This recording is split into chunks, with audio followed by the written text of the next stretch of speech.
ayrim ayollarimizga mana shu qo'shiq, nimaga bunday qo'shiq aytdingiz deb kommentariyada o'qib qolsam, o'zi asli haqiqati shu-ku. Dunyo juftlik bilan go'zal-ku. Hamma narsani jufti bor-ku. Ayniqsa qariganingda yomonmi? Bir juft haloling bo'lsa, to'g'rimi? Gaplashib, choy ichib o'tirsang, ha? Bolalaringni duo qilib, ha? Xotin qatiy og'riyapti, dori beraymi, nima olib kelib beray, ha? To'g'risi, hayotda kerak. Goh paytda bir ayollarimiz yoshlarda, "Ersiz biz mazaga yashayapmiz" deyshadi. Shuni bilinglar. Kim bo'lishimizdan qat'iy nazar, milliarder bo'lamizmi? Buyuk bir san'atkor bo'lamizmi?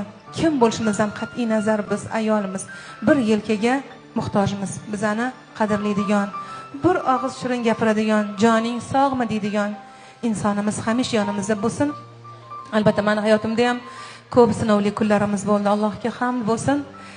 Dunyo sinovli, lekin yana aytaman sizlarga aziz ayollarimiz, biz ayolimiz. Yorimga qo'shig'ini o'z yorim uchun ijro etgan edim. Juda ham hurmat qilib, hozir ham ko'rdinglar, sahnaga olib chiqib qo'ydi, olib tushib qo'yadi. Eri bori yaxshi, shuni bilinglar. Er kerak emas demanglar, er kerak deydi-ku.